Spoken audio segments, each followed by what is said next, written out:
Hello and welcome to the latest episode of the Racing News 365 podcast, and a very special episode it is. The reason why it's so special, well, joining myself, Nick Golding, and lead editor Ian Parks is, well, a true motorsports legend. It is none other than 9-time 24 Hours of Le Mans winner Tom Kristensen. Tom, it is an honour to have you on the podcast. Thank you for coming on. I mean, to start things off, how are you? How have you been? And what have you been up to recently? I'm good. Thank you very much. And it's an honor to be on the show. I'm fresh and ready for 2025. Of course, now getting used to not being a racing driver anymore. It's good to see racing is great and in a very good state. I have already been doing fitness with my son and some of the Danish young drivers, and I've been at the first race of this year already, the Rolex 24 at Daytona. So the season is already up and running for an old guy. I'm glad you mentioned Daytona because we are going to touch on that in a couple of minutes. Ian, how are you, mate? I mean, what a star we've got on with us today. I know. I mean, to be fair, Nick, I used to work for a sports editor, and he told me that the word legend was often overused in sports copy. But I think when we have a guest on that is a 9-time Le Mans winner, a record breaker, then in no shadow of a doubt, the word legend truly applies to my friend Tom Kristensen here. So I'm very happy he's with us. Absolutely. And Tom, I don't know if you've seen our podcast before, but this year we are starting every episode with a fun question, normally numbers related. This one is, but this question is also in your honour. Ian, as always, mate, you join in as well. Okay. You see, you're normally quite good at these. So, Tom, the question is, across your 9 Le Mans victories, how many laps did you and your teammates complete of the Circuit de la Sarthe? Obviously a rough number, because if you know this bang on, I mean, that's more than impressive. I can't work that one out because Tom, give me an idea as just what Le Mans would do. I will have a good guess. I don't know, obviously, but I mean, the word is absolutely. That I know your podcast. Yes. And I think absolutely there's a little bit of fun to that. That sort of confirms that I know your podcast. But the exact number, I mean, Ian, we can help each other a little bit. I mean, I would multiply 350 by 10. That I think is a pretty good average. So that's 3,350. Is that correct? 3,500.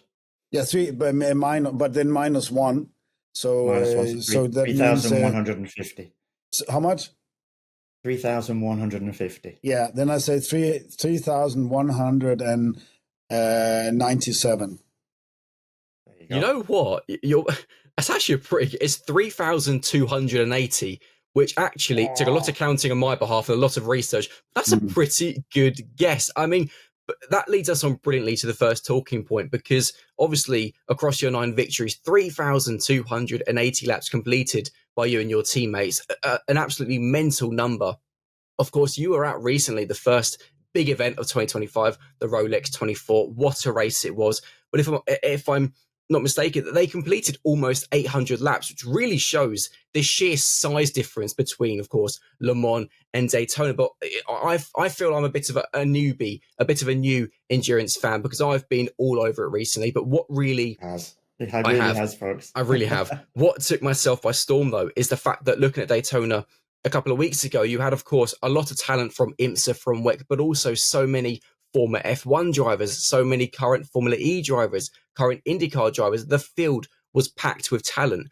But of course, you also see a lot of drivers like Max Verstappen, Charles Leclerc, who don't race in endurance, speaking quite often about how much they'd like to do it. Tom, what is it about sports car racing and endurance racing at the moment which is bringing it so much interest from drivers across the board? In general, the level of racing at the moment at the very top, of course, with Formula One and sports cars, both series are booming. And I just love this mutual interest, because let's speak into the words of facility. Any driver with opportunity wants to prove them at the best races in the best series with and among the best drivers. And that's simply just lovely what's going on. There's no doubt that Charles Leclerc and Max Verstappen, they one day will do Le Mans. Absolutely, no doubt. They are keen doing that. First, they want to win some more world championships in terms of Max, but Charles is hungry, and he can very much be, I would say, for some maybe an outsider of the championship this year.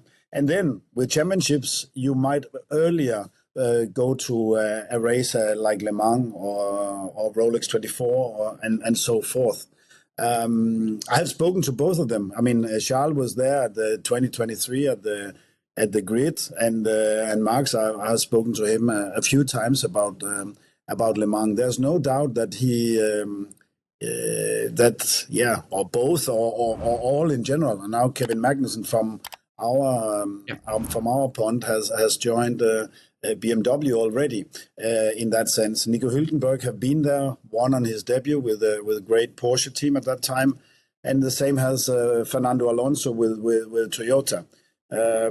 So the hype is there, and from that mean that I have no doubt that they will go there in future, and I look forward to see it how this all unfolds, because to have perfect versatility, you need to be able to adapt to the different conditions at Le Mans during night and day, temperature-wise, with your teammates. You need to be able to gel as a human being. You cannot just be your own little cannonball like you are in Formula One, where everything is just for me, myself, me all the time. So these aspects would be lovely to see unfold for us as viewers. And just give me an idea. I was just going to ask that, Tom, because obviously we know Max in particular loves his sim racing. He's competed in 24-hour events on sim. Just how much benefit will he gain from that come that day when he will actually go and compete in sports cars? I don't know how much, if any, sim car racing you might have done yourself. Will it stand him in good stead?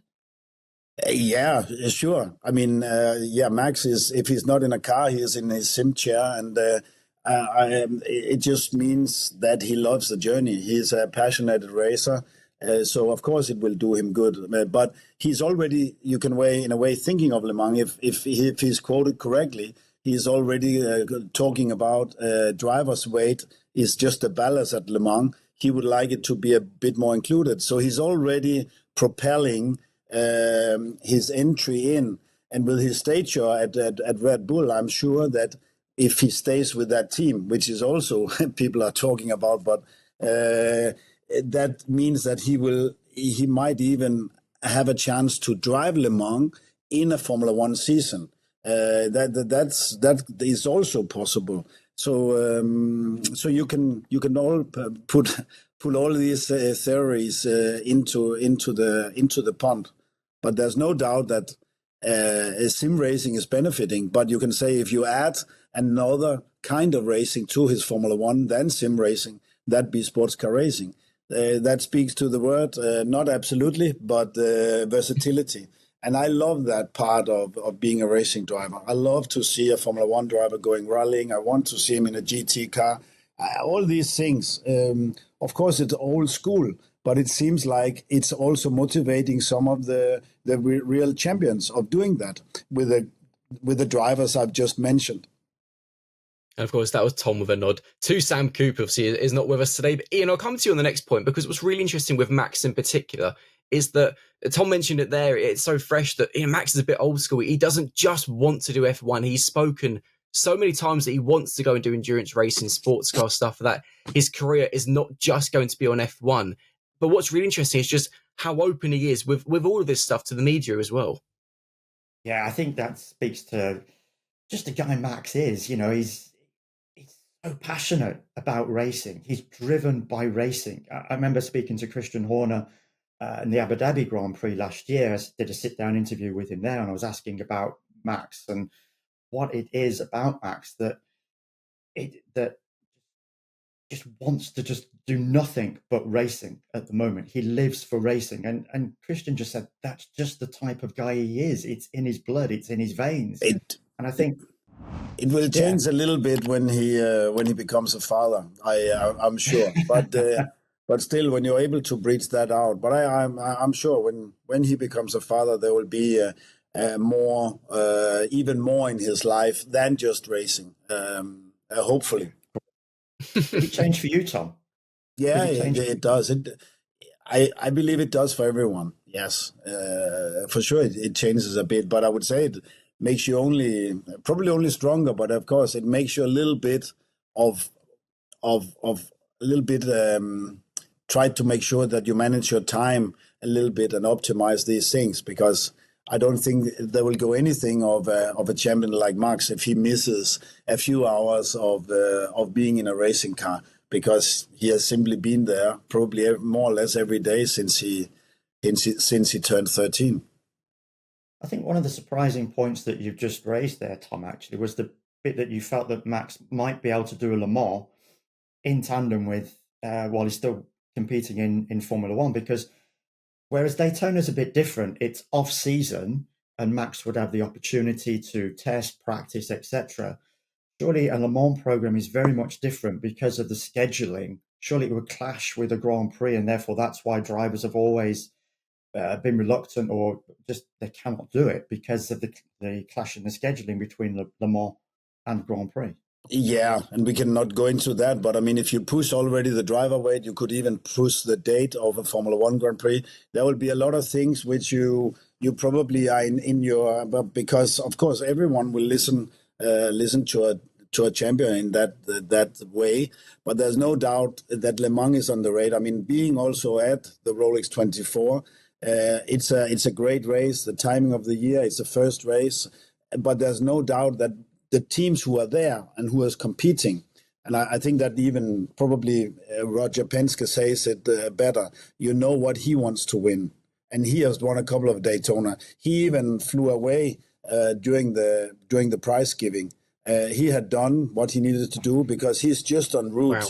He is just en route with his team and Porsche to win Le Mans this year. That's all, which is, for me, is where he has his highest ambition and highest goal. And of course, see that run away to Ferrari the last 2 years at Le Mans. So of course, there's a lot of energy for many teams coming to Le Mans. But I mean, being there, Daytona, the preparation is running already for the American side and the guys running the IMSA. Yes, 12 hours of Sebring is soon. But the people who will compete at Le Mans, that's where the focus is. That's at least how they kind of reply or embraces, or what I took away from the great race in Florida.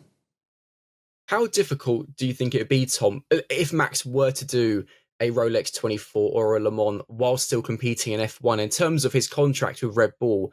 I'm sure you've probably got a much better knowledge than us do, but how difficult would it be in those situations to try and add that into a contract when I imagine there's things like insurance and stuff to take into account as well? Yeah, let me not get into that, but there's no sure with the stature of him, it could be possible. I will just say that the world has already changed in terms of being dominant, where there was really speculation, probably also for you or your colleagues, was when he won 21 races out of 23. Then you could skip a race, but I'm pretty sure 2025 will be different, when it seems like everyone starts on a much more level playing field, as we are now into the last season of these regulations. But his stature within the team, I'm sure he can negotiate with Christian that he will be able to do some tests in between in another branded sports car, and going forward with that, if he is with Red Bull in future, you can just start to make a little bit of just imagine that Ford will be part of Red Bull, and Ford just last week confirmed that they will be in with a hypercar, LMDH car, will be back at Le Mans again. So there's also a link there. But no, I don't want to talk about speculation, even though that Fair enough. I started something there already. But that's just how motor racing is at the moment. There's so many manufacturers in both sides. Red Bull is changing to Ford. Honda is going to Aston Martin. Acura is running in the States. They also want to come to Le Mans one day. These are the sort of the last, which is not confirmed now with Genesis coming as well. And there's rumors about others. And it is so amazing just how many manufacturers are actively involved in motorsport at the moment. But you mentioned there, obviously, about the 2025 F1 season. It is the last season of the current regulations. It's already been spoken about that it could be the best season in F1 history. You mentioned yourself that it kind of nobody really knows who's going to be on top. McLaren and Ferrari ended 2024 strong. Of course, Red Bull had their difficulties. I mean, how much are you looking forward to this upcoming season? Yeah, I mean, like I said, last year was probably the best season ever, and I didn't need the winter. We probably need the winter break due to a lot of other things there against the family, as we talked about. But I look so much forward to the different dynamics. I mean, last year there was no change on the grid at all in terms of drivers. And then this year, boom, it sort of all unfolds, and they take any rookie in who shows some potential. So there will be a lot of focus on that, and then the big news, of course, with Lewis going red, and he seems very energized, very motivated. So that's also interesting aspect. And that's, Ian, something so exciting that there is going into this year. So many different stories. There's the question of how is Lewis going to do in red? Can Max claim a 5th consecutive F1 driver's title? Will McLaren claim an F1 driver's title with Lando or Oscar, a first since 2008? I mean, I don't know which way to best look at it this year. It's going to be absolutely fabulous. I mean, I think Andrea Stella, I remember at the back end of last season, turned around and said, look, guys, I think next year we're probably due for the best season probably in Formula One history. Simply because we've had this convergence now. We've waited this period of time, and now in this 4th year of these regulations, we saw towards the back end of last season how close it was. Yes, Mercedes hasn't still quite got its act together. This is going to be their last chance. Maybe they're going to be putting more of their eggs into the 2026 basket and making a real head start with the new power unit regulations, as we saw when the 24 regulations came in. They were head and shoulders above the rest. So maybe they've got more of one eye on that. But certainly I think we're looking between McLaren and Ferrari. Those two guys are going to be going at it hammer and tongs. Certainly got Red Bull in the mix, no doubt. Now, is Liam Lawson going to be a stronger teammate for Max Verstappen than Checo Perez was last year? Checo, we know, had an awful season. That's why Red Bull eventually decided to get rid of him and bring in one of the rookies, Tom mentioned. However, noticeable actually, there was a press release came through last night referring to the fact that a documentary is now out, and it's only talking about 5 rookies on the grid. 5. They've decided that because Liam Lawson already has 11 Grand Prix under his belt, he doesn't quantify as a rookie anymore.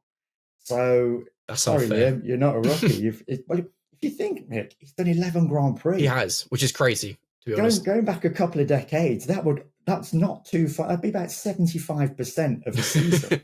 So that gives you some idea as to the level of experience that Liam has already gained. Okay, done in different race stints, one in 23, one in 24, but nevertheless, 11 Grand Prix under his belt. He's certainly going to be more well qualified than Gabriel Bortoleto, Isaac Hadjar, etc. Those guys coming in.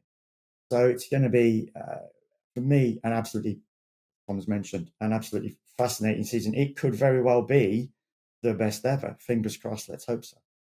On the topic of Liam Lawson, Tom, obviously Red Bull spent 4 seasons with Sergio, which was very much different to what they had a habit, Red Bull, of using their younger talent alongside Max or Seb Vettel, of course. But then it decided to go for the experience of Perez, which worked initially. Of course, the last couple of years it's been a bit difficult. Max could have won the constructors title on his own in 2023, which is quite extraordinary. Then last year we saw what happened quite sadly with Perez. He just fell away. But they've now gone back to obviously promoting from within the Red Bull family with Liam.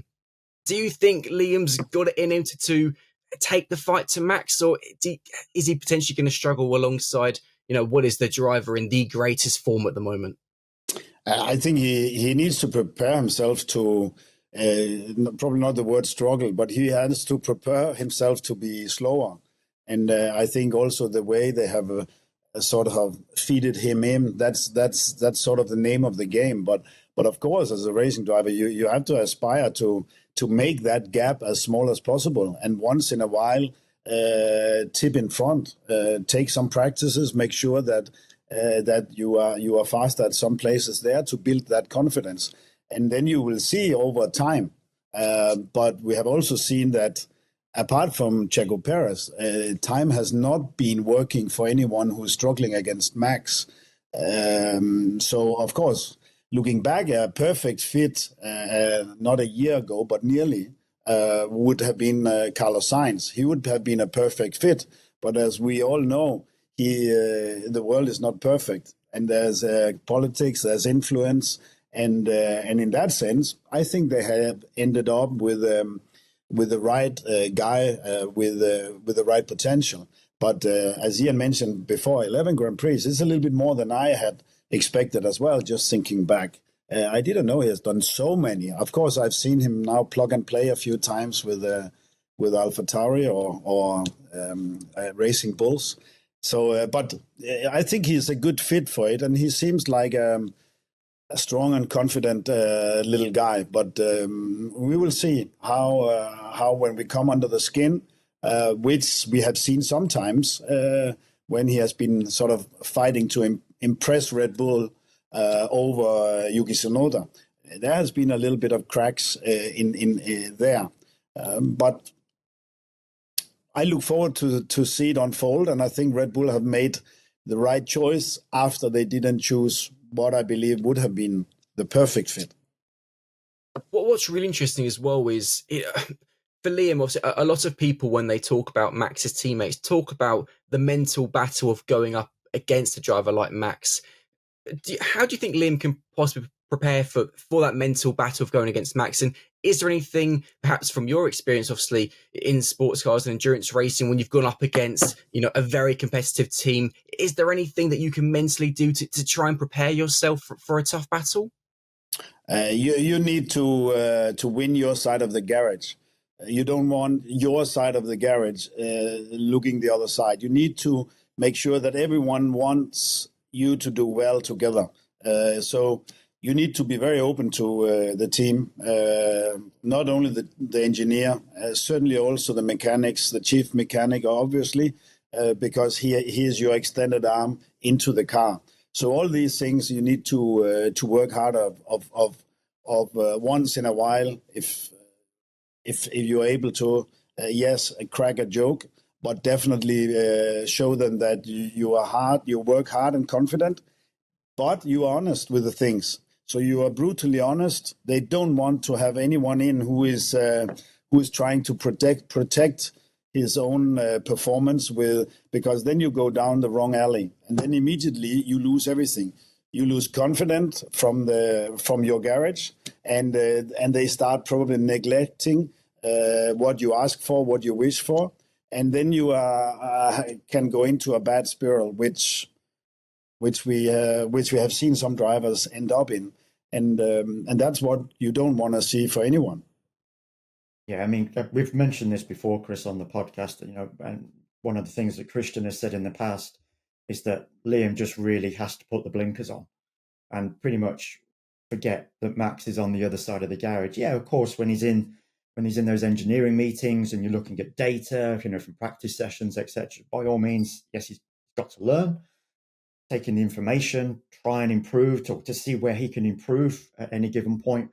But when it's in qualifying, in racing, forget what Max is doing. Do not look. Just focus on only what you can achieve.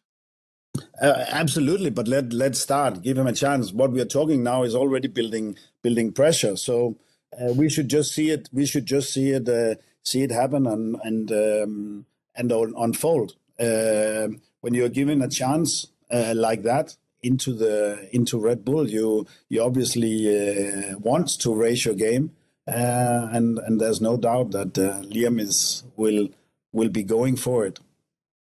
On the topic, that's the nature of the sorry, Nick. That's the nature of the game, though, isn't it, Tom? Because jumping into that second Red Bull seat, no matter who the driver is, there's always going to be that level of pressure because of who's on the other side of the garage. Sure, but that's a very good motivating. I mean, whenever you top the times in a practice, that's going to be very confident building, and that's going to take you further.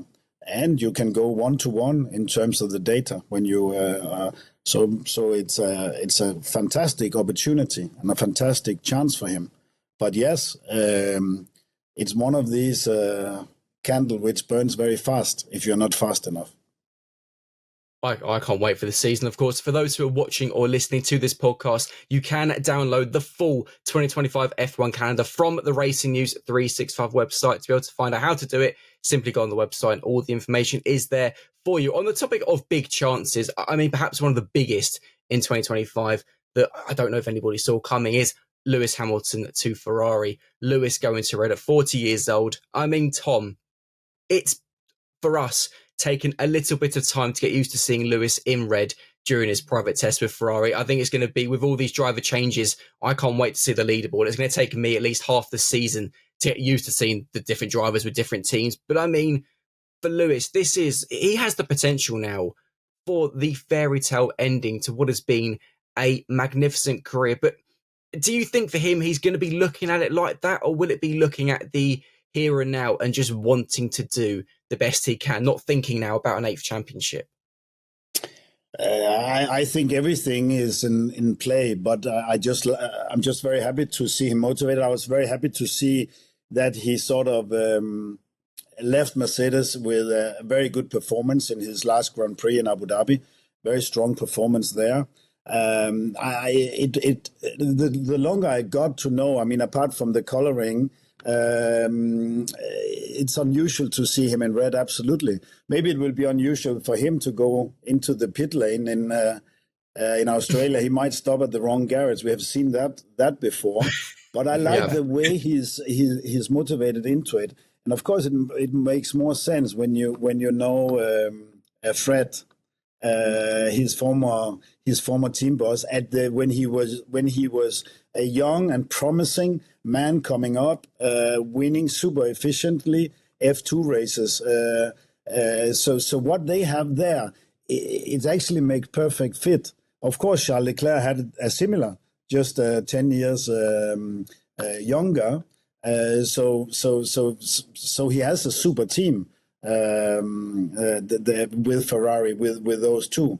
So it makes sense, and then all eyes are going to be on how they perform, how they get on, and I think you have to put all that in the pond with Lewis for sure. Marketing wise, for Ferrari, they are going in to win quite a lot of market from the team he left, from the brand in Stuttgart. So of course it was by far the most talked driver rotation of many decades. One leaving Mercedes, where he won the championship, so many championships, and then heading over to Ferrari. But motivated, and as I said, the last Grand Prix he was as good a shape and good form as ever. I don't want to see him fall in between and getting the inconsistency,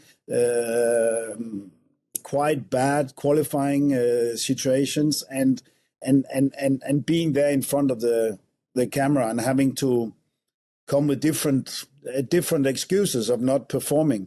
And that was getting very tough to see. So that's why to make this change, I think it's good for actually both Mercedes and for Lewis Hamilton, and it gives a great light of Formula One that he might be able to go in and fight for his 8th title. And that's, you mentioned obviously there about how both Lewis and Charles Leclerc know obviously Fred Vasseur so well. And Ian, that's really interesting because obviously in many ways for Fred, he's got the 2 drivers he probably knows the best, but at the same time, is that a little bit of a blessing having such a good relationship with them, but maybe a curse a little bit as well if there are difficult decisions to be made along the season? Should Ferrari be in the fight for either the constructors title or the drivers title? I think it's been mentioned before, Nick, that if Fred Vasseur wasn't team principal, then perhaps it's highly unlikely that Lewis would have ended up joining Ferrari. But because of that relationship that they've had going back 20 years now, and it was Fred that mentioned actually that Lewis, when he was a junior under him, had talked about the fact that one day he really wanted to join Ferrari. Well, here we go. The stars have aligned. Fred Vasseur as team principal. The opportunity was there for Lewis, and he's jumped at it. And like Thomas said, I really hope that a little bit of the malaise that we saw with Lewis towards the end of last season, when he was talking about, I don't have the pace anymore, I'm not quick enough, you kind of felt that that was him coming towards the end of his Mercedes era. And it was now really, you could see what was over the horizon, this move with Ferrari. And I think we're all kind of hoping that with this move, it really is going to rejuvenate him. We know last year he had a really tough time in qualifying. He was beaten quite heavily by his teammate George Russell at Mercedes. He's now going up against one of the great qualifiers, Charles Leclerc. And as Thomas said, what we really want to see is Lewis hopefully rediscover that 1 lap pace that we know he's got. He holds the all-time pole position record, number of pole positions. So we know what he can do over 1 lap.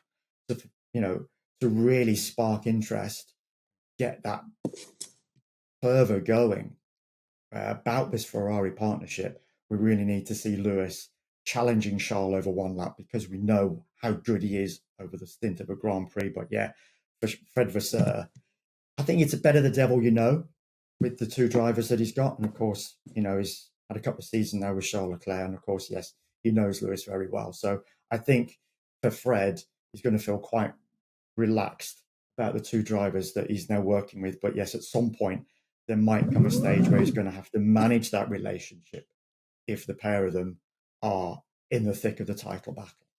Well, only time will tell. What was really interesting is listening to Enzo Ferrari's son, Piero. He said that Lewis's debut at Ferrari was a bit like a demonstration of love, which, on the topic of love, Racing News 365 are doing a Valentine's Day giveaway. To give him a chance of winning, all you've got to do is comment under the recent F1 salaries video, which went live on our YouTube. Simply comment on it, subscribe to the Racing News 365 channel, and we will select the winners on Valentine's Day. I think that was quite a clever segue. Tom, I want to move on quickly to McLaren, because, of course, they claimed the first constructors title last year, the first since 1998, a big moment for the team. And it's remarkable, this recovery they've been on the last few years. It's easy to forget that at the start of 2023, they were basically last on the grid. I think they were almost towards the back, actually, in Bahrain. Now they go into 2025 with 2 drivers in Lando and Oscar, with a lot of experience now underneath them in a short period of time.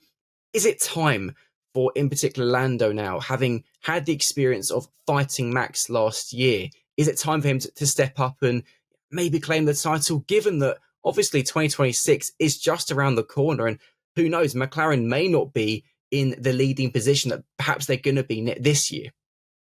Yeah, but you have to look at the last Grand Prix. He put it on pole position, took the start, won the last Grand Prix. So that takes you into the winter and your podcast as favorite. He is on it. McLaren is on it. They won the constructors. Now they want to win the title. There's no doubt. So he has to be taken very, very seriously. And then, of course, he has a young and very greedy teammate as well, doing very good, and of course, learning these 2 years he has taken in. So in that sense, I would say McLaren have a very, very good driver pairing, And I had the pleasure, thanks to Zach Brown, to test the MCL 36, the TPC car at Red Bull Ring last year. And I'm very grateful for this opportunity of feeling a modern F1 car. I'm very grateful to Zach Brown of giving me that. Also, when you understand that the regulation is that, I mean, probably, I'm not sure if Paul James thought that I would bring something to the table, but you only have like 1,000 kilometers a year. So to give some of them away to somebody like me, that's what I'm really, really happy and grateful about. And to see them win the constructors title, maybe I can tell my grandchildren once that at least that year I drove for them. I don't think I gave them anything which they did not know. They were really on top of things, but to feel it, the car was very, very impressive. So in that sense, back to your question, McLaren, they are in the mix, if not the favorites, to win the driver's title 2025.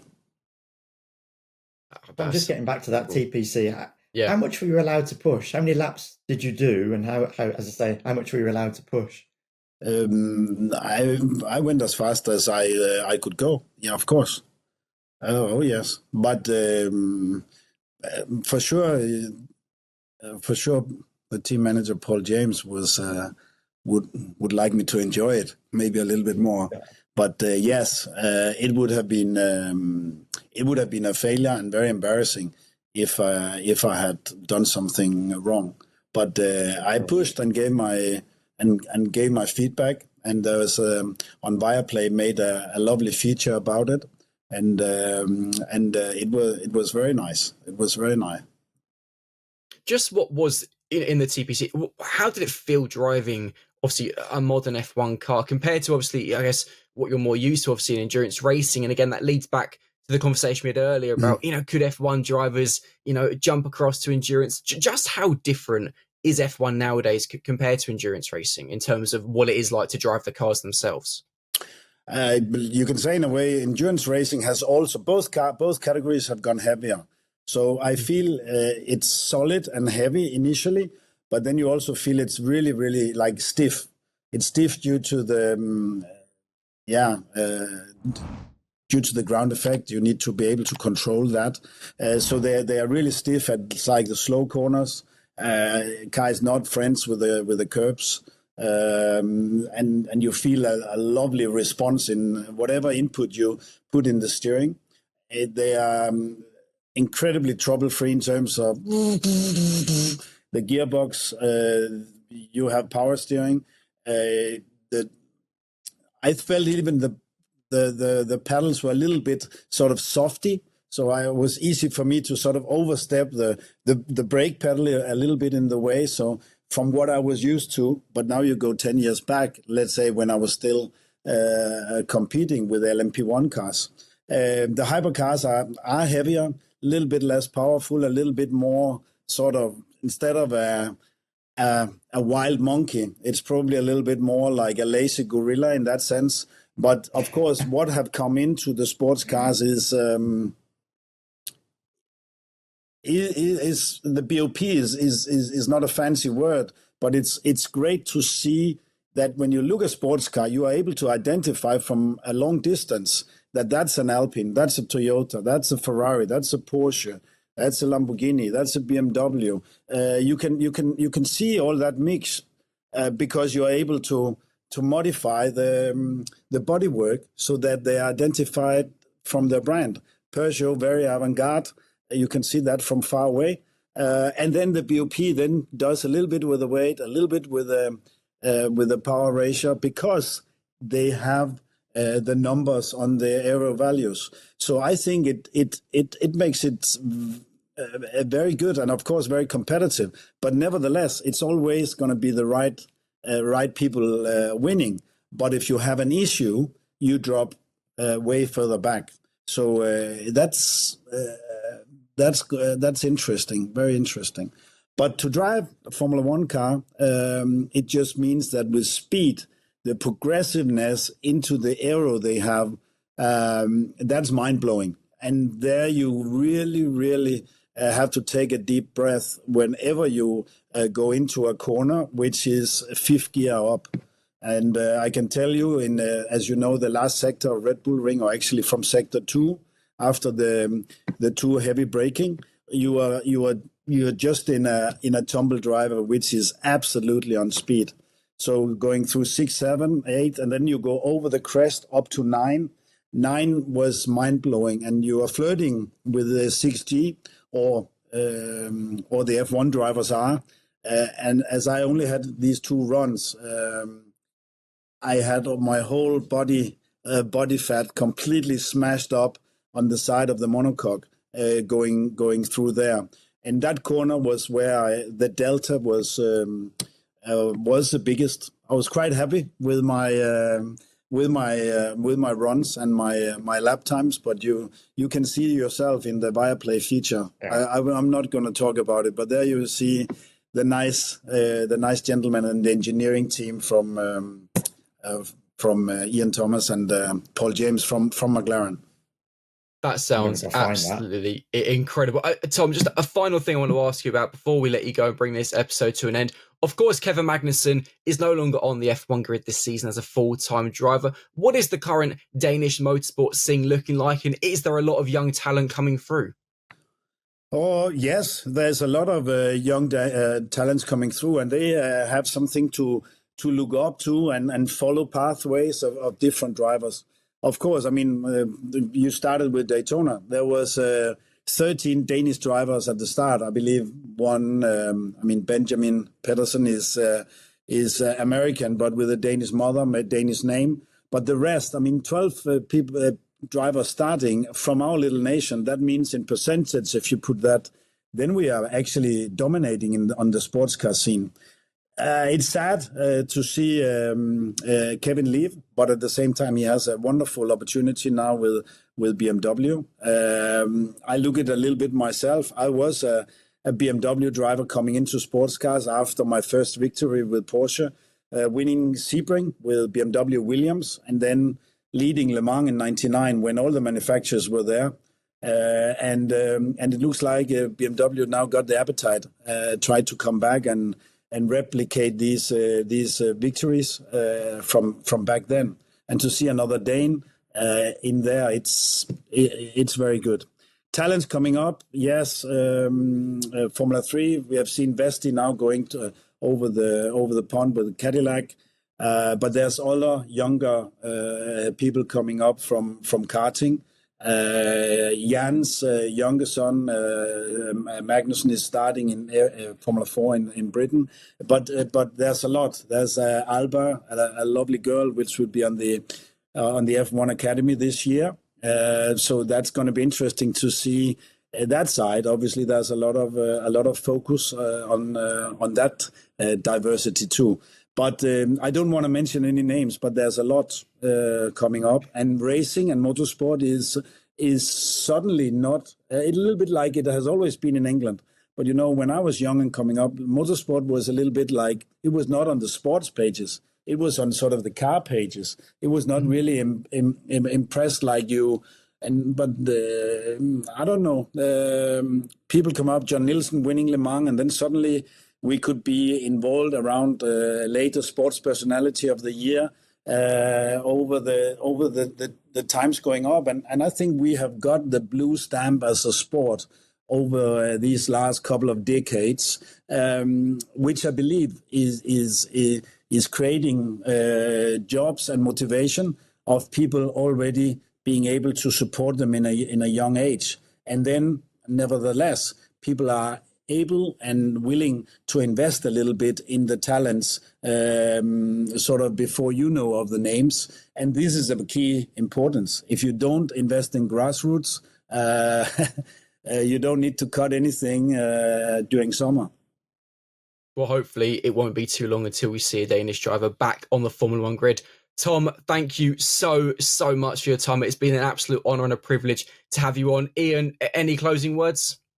No, I'm just super grateful, actually. I just have one very last and final question for Tom. It's a fun one, and it's a topic that has been debated in the past on this podcast. Obviously, Max Verstappen has talked about Yes. having Fernando Alonso as a teammate. Those two guys have discussed about doing a Le Mans together in the future. The topic is who they partner with. So, Tom, you're manager of a Le Mans team.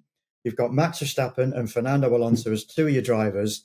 Who are you going to choose as the third or maybe even fourth driver? What would be your dream team alongside those two guys? And then that's it. That's a yeah. I mean, I might even put myself. I thought you lead it up to putting Why not? myself, but Absolutely. There's a lot of great drivers out there, and if you have Max and Alonso in the car, the third one. Yeah, you need a calm one, and probably definitely one I will take and choose one from the sports car at the moment, a top line driver regular, and there's a lot to choose from. I will not name anyone now, but if they ask me, I will have a few. My answer is Nico Hulkenberg. When we discussed this last week, I thought he'd be quite cool. Tom, But I mean, again, go on. You can put Jack Hicks as well. That was yours. We're going from drivers past and present. Yeah, of course. Tom, thank you so much again. An absolute honour and a privilege to have you on. This has been the latest episode of the Racing News 365 podcast from myself, Ian, and Tom. We'll see you later. Bye, guys. As always, take care, folks, and thank you ever so much, Tom.